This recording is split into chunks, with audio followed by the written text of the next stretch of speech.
So we're going to talk about the ongoing scandal, frankly, of Nigel Farage losing his account at Coutts, lied about by the bank, frankly. Yeah. We're going to talk to the former advisor to the Bank of England, Dr. Roger Gewolb. Dr. Roger, we can call you by your first name. This has got murkier and murkier since last week. The BBC has now apologised for broadcasting information about Nigel Farage that was inaccurate, that you didn't have the right money in the bank account. We know he was sat next to the chief executive of the bank the night before this programme was broadcast. Is her position sustainable unless she's willing to say, it wasn't me? I don't know what their position is. It is very murky, as you say. It's just, it's a complete mess.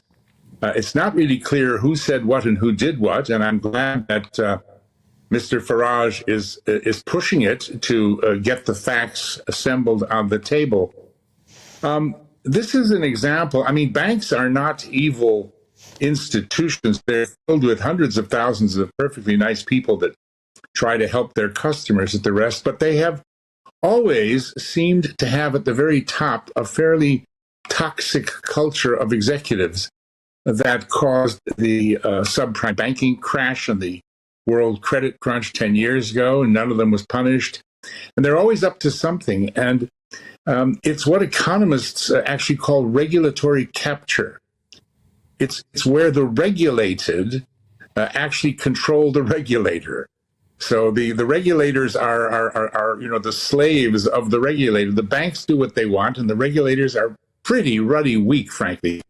And here is an example. I mean, where does a bank or any company or any corporation have any business having values of any kind other than how they treat their staff and how they treat their customers? It is incredible, Dr. Roger, that they've inflicted their own woke ideology onto their customers. And this is a bank who we know in the past has been fined for not having procedures in place about money laundering. I mean, it's hardly got the best record. And yet, I wonder if it put the values it holds for people in this country to some of the people they've had as customers, like General Pinochet, like the former Egyptian Prime Minister. I bet they didn't impose the values on them that they're imposing on Brits.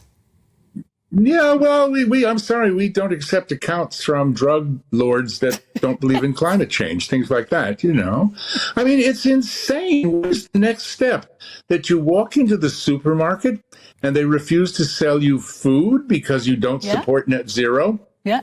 Or you go to the library. How about that you go to the library and they cancel your card because you asked for the wrong book? Yeah. Yeah. I mean, where is this going to stop? It's insane. Yeah. And we're laughing, but you've put your finger on it, haven't you, here, Roger? Because this is the worry. This cancel culture spreads beyond banks. We don't know how extensive this has been in banks. We now know that banks monitor people's social media feeds. What other institutions are doing this? Are we going to be rejected for mortgages because they don't like the fact we voted for Brexit, for instance? This didn't start Monday afternoon. What's scary here is how long this has been going on and how many instances of other banks and other people Nigel has exposed. I believe that he has been refused an account by 10 other banks. Where do they get off doing that? Can I ask you to make a prediction? Will she survive, the chief executive of this bank, who, by the way, earns £5 million a year? Well, I mean, I don't care if she earns £5 million a year, if she earns that for the bank. You know, if she earns $500 million for the bank, then I let her earn $5 million. So that's neither here nor there what she earns. But it's hard to say. If she did leak somebody's personal financial details or if she did make a misstatement of fact as a chief executive of a bank about something that she frankly shouldn't have already been talking about anyway. Quite right. Then I think she has no place in her job. Well, you've answered that fairly and squarely. Absolutely. Dr. Roger Gewolb, former advisor to the Bank of England. He's got that right nail on the head. On the button. That's the point. On the button. You go to the library. Oh, you've got a book out by a certain author. You can't have that. I've got to read this out now. You do. Don't laugh at it. And we've got to read out what Coutts Bank has said.